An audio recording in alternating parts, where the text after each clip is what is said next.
뉴스 탑10 시작합니다. 자, 오늘 뉴스 탑10 팀이 고른 오늘의 1위, 2위 소식 어떤 내용인지 확인해 보시죠.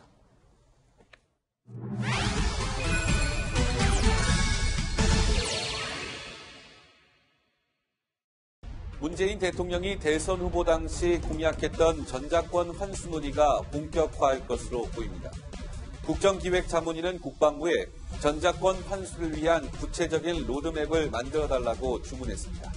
오늘의 뉴스톱10 1위로 선정했습니다. 이 문재인 정부는 책임 국방, 또 유능한 안보를 국민들께 약속한 바가 있습니다. 이제 우리의 국방은 우리 스스로 책임질 수 있어야 합니다. 전작권 전환을 추진하고 국방개혁을 추진해야 하겠습니다. 네, 오늘의 1위, 2위 소식입니다. 문재인 대통령이 전시작전 통제권 조기 환수를 추진하겠다고 밝혔습니다. 이 전시작전 통제권 환수를 찬성하는 쪽에서는요, 식량 자급도가 낮으면 낮을수록 식량을 비싸게 수입해 올 수밖에 없는 것처럼, 자, 자주 국방을 할 수 있는 능력이 낮을수록 힘센 나라로부터 비싼 값을 치르면서 국방력을 기댈 수밖에 없다. 이런 논리를 이야기합니다. 그런데 지금 북한의 상황을 감안하면 꼭 그런 것만은 아닐 수도 있습니다. 이와 관련된 얘기 나눠보도록 하겠습니다. 자, 먼저 하종대 의원님. 예. 전시작전 통제권, 이게 뭔지 일단 간략하게 설명을 좀 부탁드립니다. 예, 기본적으로 이제 작전권은 평시 작전권이 있고, 네. 그다음에 이제 전시 작전권이 있는데요. 네. 우리가 이제 1978년에 한미연합사령부가 구성이 됐습니다. 그러니까 지금으로부터 한 40여 년 정도 되는 거죠. 그래서 지금 현재 미군이 한반도에 같이 주둔을 하고 있잖아요. 그럼 전시에 한국군과 미군이 동시에 같이 작전을 하기 위해서 이제 전시 작전 통제권이 있는데 지금까지는 미국이 갖고 있습니다. 네. 그리고 평시 작전 통제권은 1994년에 이미 우리 한국이 가져왔습니다. 네. 다만 현재 전쟁이 남북한 간에 일어난다면 우리 한국군 혼자 북한에 있는 군하고 대적을 하기 어렵기 때문에 네. 이군하고 공동작전을 해야 되기 때문에 한미연합사령관이 현재 통제권을 가지고 있습니다. 네.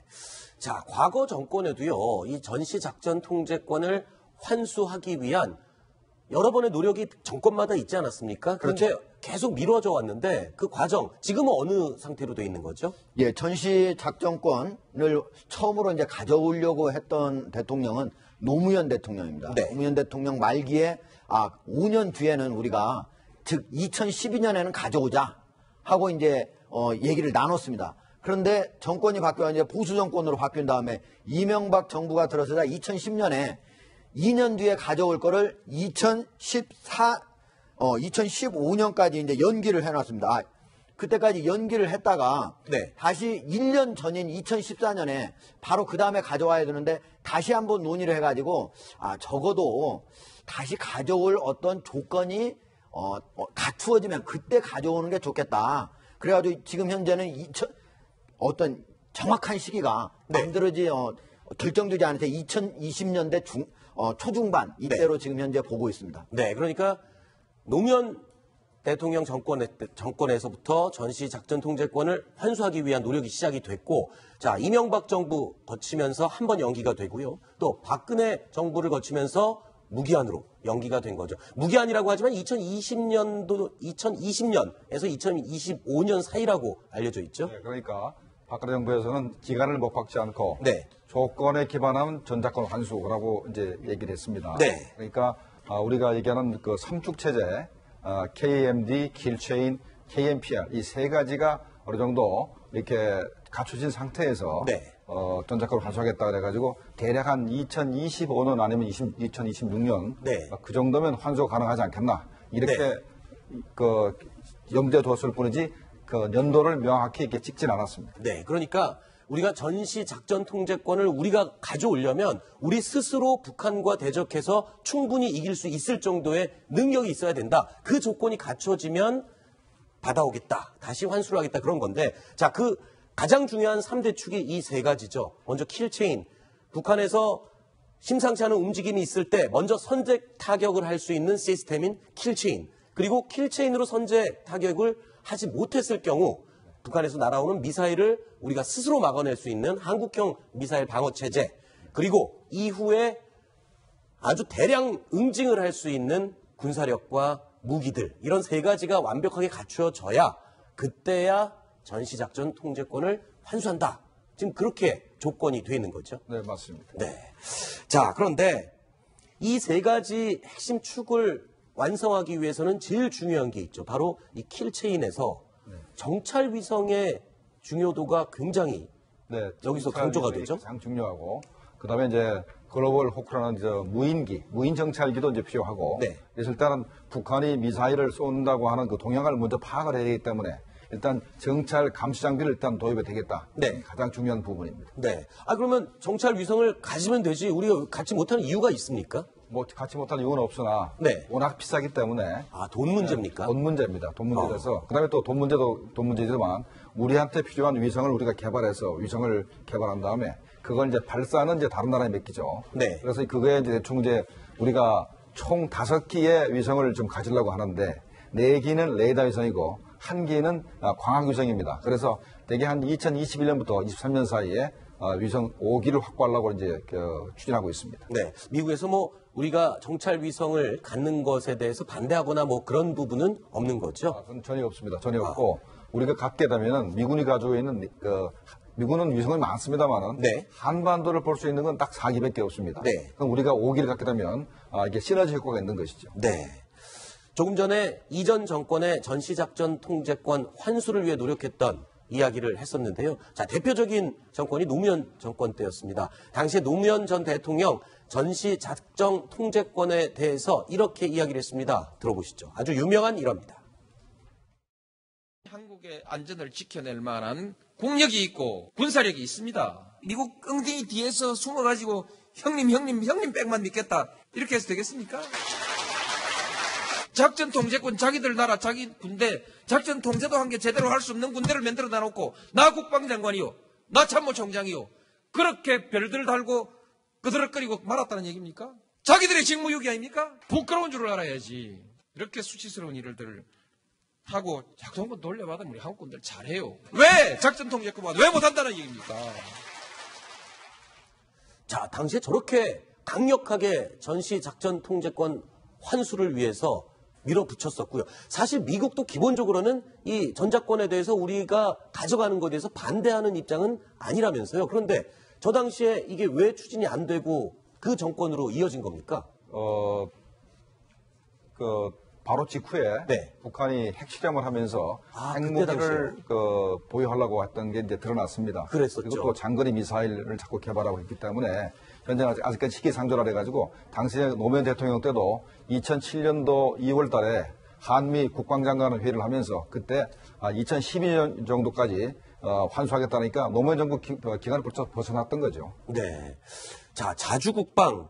이 우리 안보는 우리가 지킨다. 이 문재인 대통령은요, 자주국방에 하나 더 나아가서 책임국방, 국방을 스스로 책임진다 해서 책임국방을 강조하고 있는데요. 예, 여성원 변호사님 하실 말씀 있습니다. 그런데 저기 안보라는 게 네. 어떤 그 효율성을 따져야 될 거 아니겠습니까? 효율성. 지금 노무현 전 대통령의 저 말씀은 강의실에서는 참 훌륭한 말씀이고 또 국민들 자존심에도 참 듣기 좋은 말씀 맞는데 네. 과연 우리가 저 정도 우리가 지금 4대 강국에 둘러싸여 있다고 그러지 않습니까? 러시아, 네. 중국, 일본, 미국인데 뭐 미국은 우리 우방이니까 놔두고 우리가 지금 우리 돈으로 국방력을 갖춰가지고 이 나머지 3대 강국이죠. 군사 강국. 중국 같은 경우 1년 그 국방 예산이 1,500억 불이 넘습니다. 그 다음 일본도 한 500억 불 되겠죠. 이런 나라하고 분쟁이 생겼을 때 어떻게 우리가 지금 우리 독자적인 국방력 가지고 이들과 분쟁을 해결하겠습니까? 네. 그러니까 자존심을 세워주는 면에서는 참 좋지만은 이게 그러면 그 국방 예산이라는 게 결국은 어디서 나옵니까 그게? 세금. 국민들 세금에서 나오지 않습니까? 지금 네. 문재인 대통령 지금 일자리 창출에 지금 모든 힘을 지금 쏟아 넣으려고 하고 그 예산, 그다음 복지 예산 네. 여기에서 지금 들어갈 돈도 지금 사실 상당히 천문학적인 돈이 들어가는데 네. 그러면 국방 예산에 지금 그 엄청난 우리가 자주 그 국방을 하려면은 지금 국방 예산보다 몇 배는 훨씬 더 들어갈 것 같습니다. 그렇죠. 그러면 그 돈 어디서 나오느냐? 그래서 저는 효율성을 따져야 된다. 네. 그렇게 생각합니다. 효율성 하니까 이 북대서양 조약기구 나토의 유럽 국가들도 자주국방보다는 미국의 국방력에 좀 의지하는 부분들, 이런 부분들이 바로 효율성에 의한 국방이 아니냐, 지금 그런 취지의 말씀이신 것 같습니다. 하종 대변인. 그렇죠. 지금 전 세계적으로 자주국방을 자기 전략 자산만 가지고 하는 나라는 딱 미국 하나예요. 나머지는 서로 상호 의존하고 동맹을 맺거나 서로 협약을 맺거나 해가지고 자신의 어떤 안보를 확보해가는 그런 과정이지. 그리고 노무현 대통령께서 지금 저기에 보면 국방장관, 뭐 참모총장, 당신들 뭐 했습니까? 뭐 어디 가서 의시되기나 했지. 왜 자주국방을 못했습니다. 이렇게 얘기를 했잖아요. 네. 그런데 우리가 북한하고 싸울 때 지금 현재 재래식 무기와 관련해서는 우리가 확보하고 있는 재래식 무기는 압도적으로 북한에 유리합니다. 네. 근데 우리가 안 되는 건 뭐냐? 모두가 핵, 그리고 대량 살상 무기, 화생방 무기 이런 것들이요.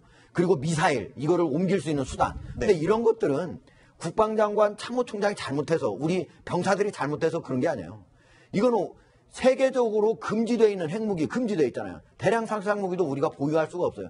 전체적으로 우리 대통령 오히려 노무현 대통령한테 물어야죠. 왜 그게 안 됐습니까? 이렇게. 왜 당신은 왜 그거에 대해서 어떻게 해결하려고 하고 있습니까? 그거를 아랫사람들한테 책임을 지운다는 것 자체가 모순입니다. 네. 자, 그리고 일단은 뭐 지금 현재 이 시점 기준으로 할 때는 찬반 양론이 있을 수 있지만 사실 전시작전 통제권은 주권 국가로서 당연히 마땅히 우리가 가져와야 될, 장기적으로 볼 때는, 궁극적으로 볼 때는 가져와야 될 그러한 권리 아니겠습니까? 권한 아니겠습니까? 그러니까 노무현 대통령이 이제 전작권 환수를 이제 시작했지만 이명박 정부도 박근혜 정부도 부인하지 않았습니다. 네. 다만 시기적으로 현재 여건에 불비하기 때문에 여건만 되면 이제 가져오겠다 이런 입장이고 또 이제 전작권을 환수한다 하더라도 한미 동맹이 깨지는 것도 아니고 네. 미군이 또 출선한 것도 아니고 그리고 그다음에 한미 연합사를 대체할 만한 그런 다른 기구를 이제 구성하려고 이제 노력하고 있습니다. 네. 이런 이제 장단점이 다 있는데 네. 만약에 한미 연합사가 존속을 해가지고 전시작전권을 주한미군 사령한테 주면은 북한이 도발하면은 자동적으로 미군이 전쟁에 개입하기 때문에 네.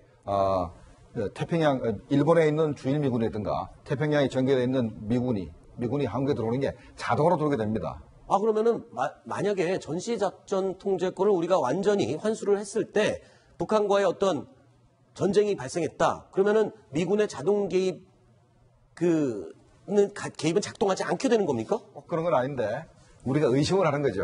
아, 자동으로 개입했으면 좋겠지만 미국이 뒤로 빠지든가 아니면 미국 의회에서 한국의 참전을 결론을 내릴 때까지 대규모 증오는 없을 수도 있기 때문에 아하. 그래서 우리가 약간 의심하는 것이지 꼭 그렇게 미군이 참전하지 않는다는 것은 아닙니다. 그 부분은 한미 동맹 예. 강화로 해결될 수 있는 아니요, 부분이지 않습니까? 지금 한미 상호 방위 조약이 있지 않습니까? 그렇죠.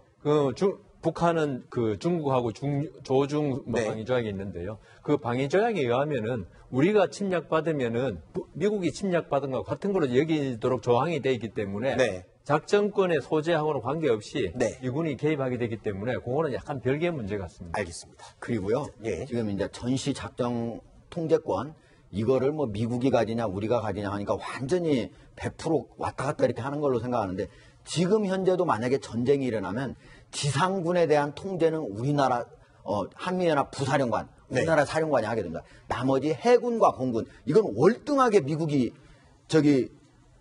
우월한 그런 전력을 갖고 있잖아요. 그러니까 네. 당연히 그쪽이 갖고 있는 게 오히려 네. 효율적이라고 봐야 되는 겁니다. 그렇군요. 자, 노무현 정부에서는 이 자주 국방을 매우 강조를 했었습니다. 그래서 이 미군 기지도 평택으로 다 옮기지 않았습니까? 이와 관련해서 당시에 노무현 전 대통령이 했던 이야기가 있습니다. 들어보시죠. 용산기지 왜 이전하냐? 그 땅, 비싼 땅입니다. 지금 5조 5천억 원 뭐 정도 될 거라고는 얘기를 하는데 그 좋은 검사라기 땅에 미군이 딱 버티고 앉아가지고 이것은 자주국가의 상징에 상당한 손상을 주고 있는 그건 사실입니다. 아무리 우방이라 할지라도 수도 한복판에 그것도 청나라 군대가 주둔했던 그 자리에 하필이면 그리고 있어야 되겠냐. 김정봉 교수님, 저 당시에 평택 기지 이전하면서 비용이 얼마나 들었었죠? 네, 총 비용이 한 16조 몇천억이 들었고 네. 그중에서 우리가 한 절반 정도 조금 넘게 네. 우리가 이제 부담을 했는데 원래는 만약에 대통령께서 저렇게 말씀 안 하셨으면 네. 이전 비용을 미군이 다 내야지 막 합리적인데 저렇게 말씀하시는 바람에 우리가 한 60% 정도 낸 것 같네요. 그렇죠. 그러니까 우리가 먼저 이전을 하겠다라고 제시를 하는 바람에 우리가 비용을 좀 많이 지불한 그런 경우였죠. 그렇죠. 예. 왜냐하면 북한이 장사정포를 사거리를 점차 늘리면서 네. 미군이 만약에 용산에 있게 되면은 그 사정거리 범위 안에 있는 거거든요. 그렇죠. 그렇기 때문에 그것을 벗어나고자 하고 있었던 차인데 노무현 대통령이 나가라고 하니까 미국 쪽에서는 잘 됐다 이렇게 생각을 하죠. 그리고 비용도 같이 한국 정부에 요구할 수 있는 근거가 생기게 된 거죠. 네. 그다음에 또 하나는 이제 우리나라에 그 미군들이 자꾸 근무를 안 하려고 합니다. 왜냐하면 네. 생활 여건이 열악하기 때문에. 그래서 평택같이 이렇게 좋은 기지를 만들어서 가족들이 전부 같이 살게 되면 여건이 굉장히 좋아지죠. 네. 그런 측면에서 미군한테는 굉장히 도움이 된 그런 평택 기지 이전을 하겠습니다. 네. 일단 전작권을 우리가 환수해서 우리 자주국방을 한다. 이거 굉장히 자존심의 문제이고 옳은 일이고 방향입니다만 이 이에 반대하는 쪽에서의 의견도 또 무시할 수가 없습니다. 왜냐하면 이 전시작전 통제권을 갖고 오려면 우리가 그만큼의 능력을 갖춰야 되는데 비용이 만만치 않게 든다면서요. 어마어마한 돈이 든다면서요. 어느 분야에 어떻게 돈이 드는 겁니까? 그러니까 KAMD는 이제 우리가 미사일 방어 체계죠.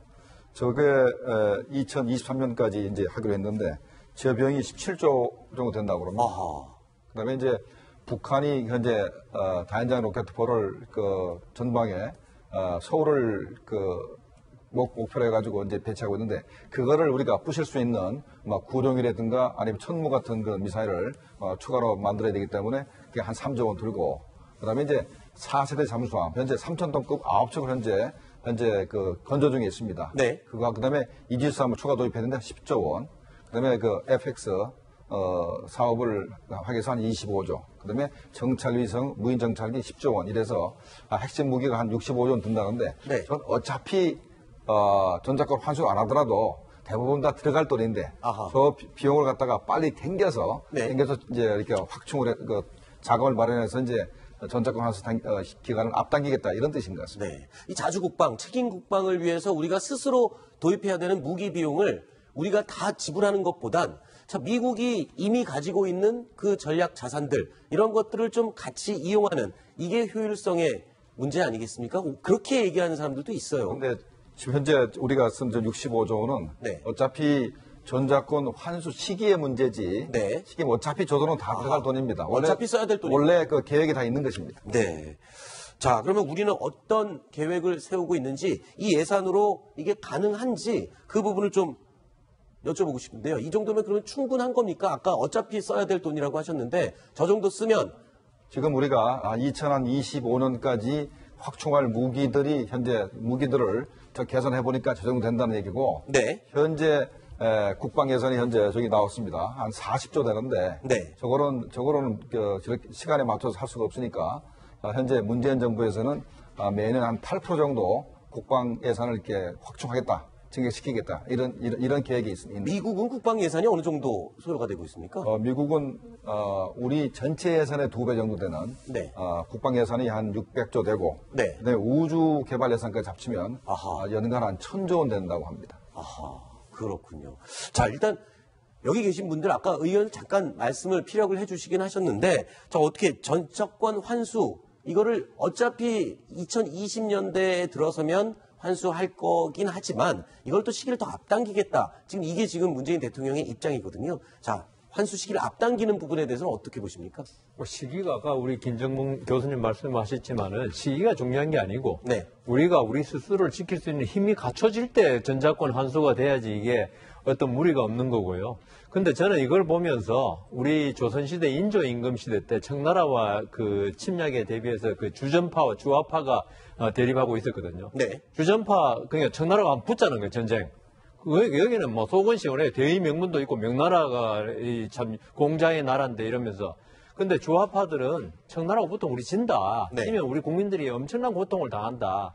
그러니까 돈이 들더라도 자존심 살리겠냐. 네. 국민적 합의가 가장 중요하다고 봅니다. 이 자주국방 강조하는 어떤 분들은 이런 예를 들더라고요. 임진왜란, 병자호란 모두 명나라, 청나라의 군사력을 의지했기 때문에 그렇게 침략을 받았던 거다. 우리가 스스로 힘을 기울이고 스스로 방어할 수 있는 능력이 있어야 된다. 이렇게 비유를 하거든요. 그런 이제 우리 군의 내부에서도 전작권 환수 자체에 대해서 반대하는 사람은 없습니다. 네. 다만 시기의 문제인데 그 문재인 정부는 조금 땡기겠다. 네. 그게 차이가 있는 것입니다. 네, 알겠습니다. 자, 뉴스탑10 1위, 2위 소식 살펴봤는데요. 3위 소식이 또 재밌는 내용이 준비가 되어 있습니다. 어떤 내용인지 확인해 보시겠습니다.